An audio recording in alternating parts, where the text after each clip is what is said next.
Amigos de Roma. Por que ele é chamado Cristo e não Emanuel? Porque Emanuel é um nome que se usa para também falar de algo que Isaías tinha profetizado. Você sabe que o nome dele, Jesus, é uma romanização de Yeshua ou Joshua, né, que da onde deu a expressão Jesus, que é uma forma de abreviar o nome de Josué, que é uma das grandes personagens da tradição judaica do passado. Mas até Emanuel, aí, que significa Deus conosco, né, que vai dar para nós no Ocidente o nome Manuel, ele é muito mais uma aproximação com uma profecia feita no Antigo Testamento por Isaías do que de fato o nome que ele terá. Porque o Cristo, a palavra Cristo, é derivada de um termo grego. Sim, Não Cristo é o ungido, Exato. o abençoado. E não é do termo indiano ou védico, Krishna? Não tem nada a ver. Não tem a ver. É uma mera coincidência sonora.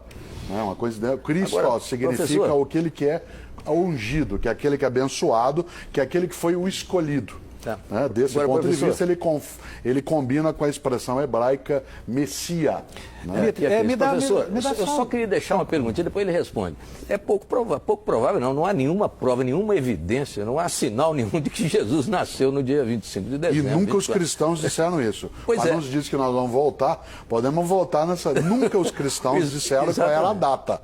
Exatamente, certo? mas aí tem uma criaram convenção, isso. tem uma convenção em Tem uma relação a convenção, isso. mas tem um outro Né? dado histórico, aí esse é histórico interessante. Uma divindade, Mitra, que eu não posso esquecer o nome, nasceu sim, no dia 25 de dezembro, Acredita-se que segundo a nasceu. tradição do mitraísmo. Então, alguns vão dizer que é mito, outros vão dizer que é místico. O cristianismo foi lá e pegou essa data. Né? Isso não muda toda a história, né? Mas ele dá um sabor especial porque aprofunda o mistério.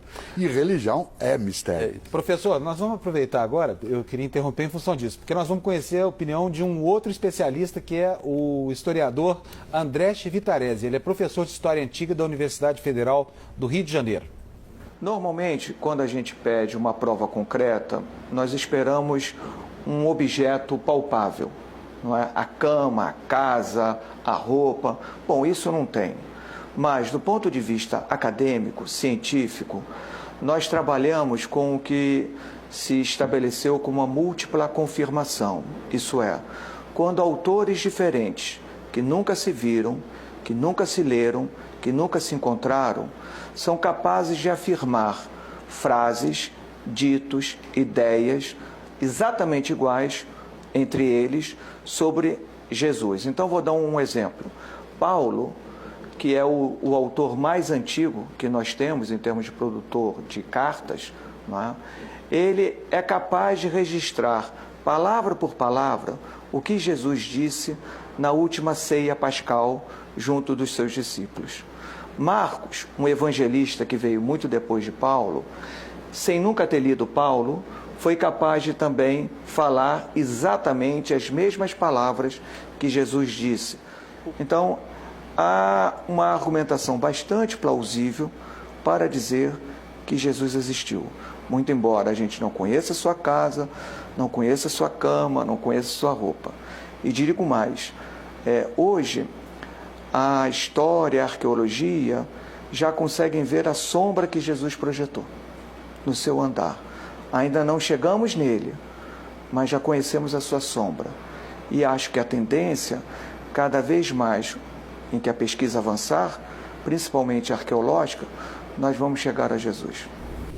Mas aí, se acharmos, por exemplo, o túmulo de Jesus, como queria um cineasta europeu, acabou o fundamento do cristianismo. Claro. Quer dizer, evidência científica demais túmulo pode não... Se achasse O corpo. a ossada, digamos. Agora, uma das coisas curiosas, para nós, quando se fala de achar o corpo de Jesus e, portanto, negar o Cristo ressuscitado, É o James Cameron, né? É o James Cameron, canadense. né, que falava disso. Você imagine que, mesmo naquela época, as autoridades judaicas daquele tempo, que queriam se contrapor àquela percepção que Jesus houvera incutido em uma parcela daquela população, se a ressurreição, que é a principal forma de elevar a divindade daquela crença, o quanto que esse túmulo com o cadáver deve ter sido procurado. Ademais, romanos tinham um hábito absolutamente política de Estado. aquele que fosse executado e que tivesse muitos seguidores, o corpo dele era colocado para apodrecer, para que não se pudesse fazer o culto ao sepulcro, ao lugar onde ele fosse sepultado. Mas no caso de Jesus, José de Arimateia não resgatou o corpo dele da Mas cruz? não que os romanos iam deixar. Eles não tinham uma polícia assim tão ineficiente, né, e que daria para Arimateia pegar, ainda mais numa cidade, né, como Jerusalém. Né, não dava para você ir fazendo as coisas e, né, escondendo. Não era assim, entendeu? chega lá no o Estado romano. O Arimateia seria uma prova de que ali no Sinédrio havia uma infiltração cristã bastante significativa. Eu acho que cristã Nicodemos, no outro evangelho vai aparecer Nicodemos, né? Que eu acho foi que não há um único cristianismo quando ele nasce, assim como não há uma única forma de prática do judaísmo no século I. Se nós olhamos, por exemplo, quando Jesus está na sua atividade, quando Jesus está na sua pregação e na sua vida, se ele está lá, você tem pelo menos 4 grandes grupos judaicos naquele momento de natureza religiosa e política. Os saduceus, os fariseus, os essênios e os zelotes. Quer dizer, esses 4 grupos convivem. E eles não são unívocos, não são o mesmo grupo. É provável que houvesse simpatizantes da ideia de Jesus de Nazaré junto a outros grupos. Jesus era judeu, praticava o judaísmo. Isso, mas há uma hipótese que Jesus teria sido zelote. Então, ele poderia ter sido zelote, que hipóteses, era o inimigo de Roma. A outra que diz que ele foi essênio, por isso que ele foi batizado por João Batista, que João Batista também o seria. Ou que Jesus, ele partilhava de algumas das coisas dos saduceus. Uma das coisas boas, né, é que esse mistério, ele abre muitas interpretações. Não há, do ponto de vista científico, uma única vertente, nem na teologia. Mas saduceus não, porque os saduceus não acreditavam na ressurreição. Mas quem disse que todos os judeus acreditavam na ressurreição? Né? Você diz, não, nem todos, é verdade. Né? Mas talvez há ideia, alguns argumentos, que se ele foi saduceu, que a ideia da ressurreição pode ser muito mais compatível com a percepção dos islâmicos sobre Jesus. Porque os islâmicos acreditam que Jesus foi um profeta importante, que ele não era o Cristo e que ele não ressurgiu na prática. Ele foi levado para os céus ainda vivo e outro morreu no lugar dele. Jesus, que os islâmicos chamam de Isa, ele não foi alguém que morreu. Ao contrário, em vida ainda, Deus, isto é, Alá, o levou para os céus. Então, essa múltipla possibilidade. Mas outros personagens bíblicos não considerados portadores da divindade também o foram. Sim, Elias, sim. Sim, Enoque. Tem outros, porque essa ideia de ser arrebatado, de ser levado, ela é muito comum nas religiões do passado. Bom, gente, eu preciso fazer agora o nosso primeiro intervalo. Canal Livre, hoje dedicado ao Jesus Histórico, volta já em um instantinho, não saia daí.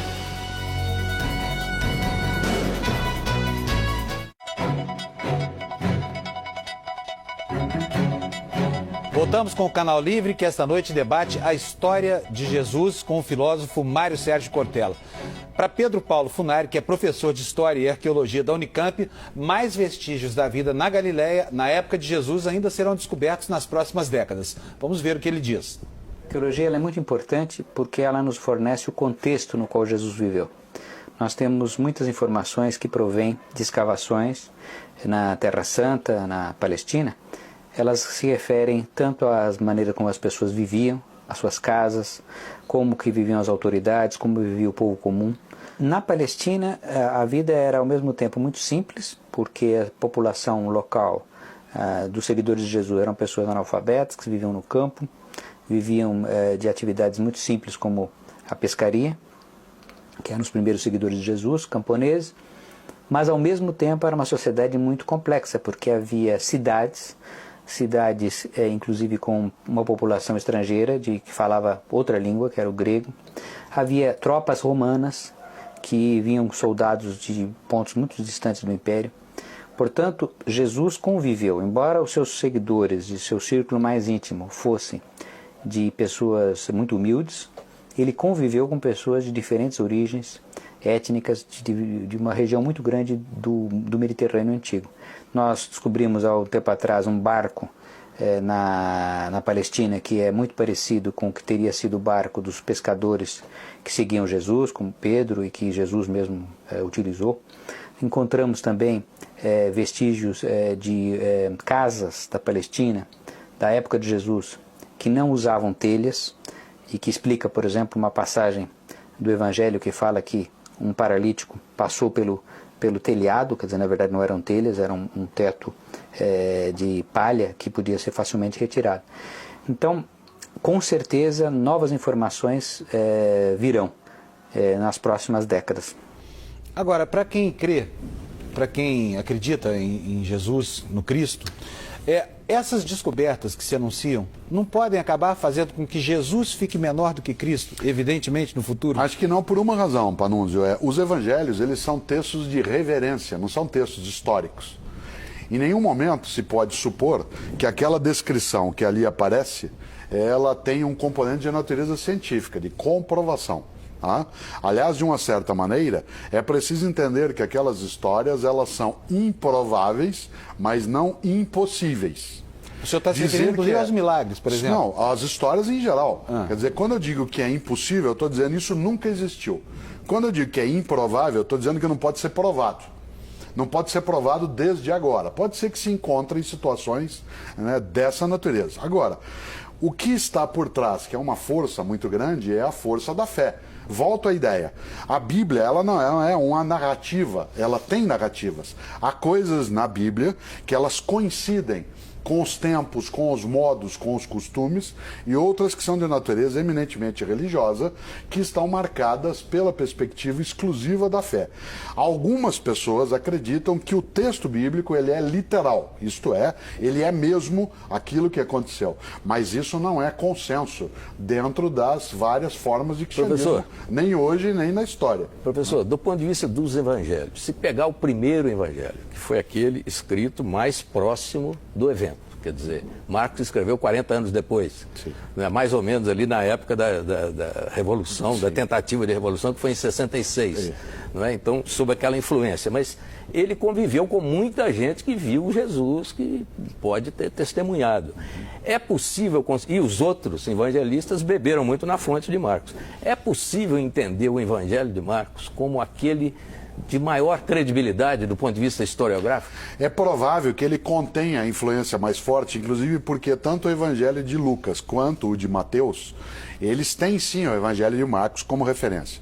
Digamos que fosse a primeira reportagem que recolheu as narrativas da época, isso mesmo, e aí ele influencia o que virá na sequência. Aliás, é o texto mais jornalístico. Claro, mais jornalístico, é mais do dia, de jornal mesmo, de dia. Né?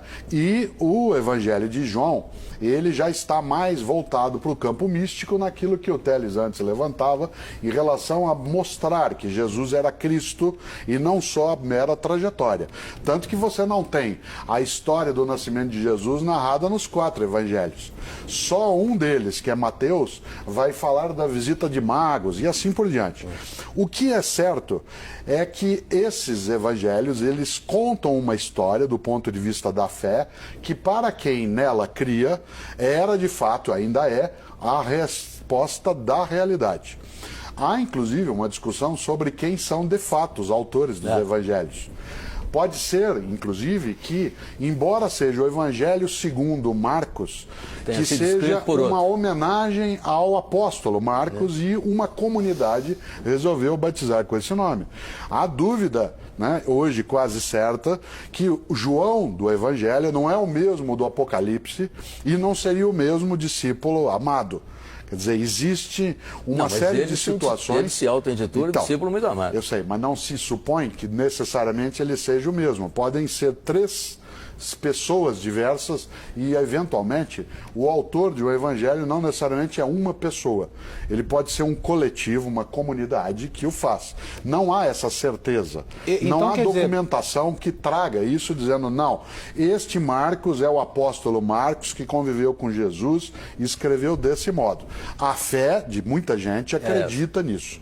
Mas se nós olharmos fora do exclusivo campo da fé, não há essa prova. Professor, que importância, na verdade, existe essa busca de detalhes, de fragmentos da vida de Jesus ou dos apóstolos, quando, na realidade, toda a estrutura da religação do homem com Deus está fundada nos ensinamentos morais que o Evangelho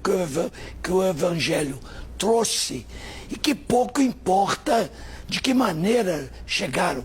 Assim como ninguém está discutindo se Sócrates falou de uma maneira ou de outra, se ele se suicidou obrigado ou se ele foi ao suicídio por vontade própria, ou Aristóteles ou Platão. Você até mencionou uma personagem curiosa que é Sócrates. Então, porque, inclusive, né, durante um tempo se duvidou da existência de Sócrates, tal como se duvidou da existência de Jesus. Alguns imaginavam que Sócrates ele era apenas uma personagem, entre aspas, inventado por Platão. E ele é um conjunto de regras morais. Alguns, inclusive, aproximam ideias morais de Sócrates de ideias de Jesus de Nazaré. Mais tarde você tem essa junção.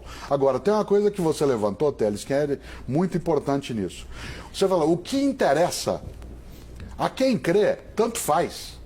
Para quem tem uma crença em Jesus Cristo e não está preocupado com a identidade, com a filiação direta humana, que não está exclusivamente marcado pelo lugar... Que não altera em nada. Isso é absolutamente indiferente. Tanto Você acha que altera? Não, não altera. A fé não altera. Inclusive é irrelevante até se houve ou não o personagem de Jesus. Claro. Esta ideia de que Jesus ela existiu, né, como pessoa, que Jesus existiu como pessoa, ela sempre incomodou mais os não cristãos do que, de fato, os cristãos. Aos cristãos, por estar apoiado na fé, isso era uma questão de menos importância. Agora, nos últimos 200 anos, em função, como eu dizia antes, do avanço da arqueologia, das ferramentas de comparação de texto, do crescimento da linguística, do domínio, inclusive do aramaico, que era o idioma falado na Palestina e que não é falado por mais ninguém. Então você precisava de outro tipo de método para se aproximar. Também a teologia cristã se debruçou sobre isso, não para dizer assim, não, Jesus está aqui, ele existiu mesmo, mas as teologias cristãs para evidenciar que há uma conexão entre o Jesus, pessoa, e o Jesus Cristo, para ressaltar a importância da fé. Mas a preocupação entre cristãos, ela não se dará. Professor, é claro que a historiografia vai continuar, essa busca do Jesus histórico, essa é a vocação dela, é a razão de ser dela. Mas ainda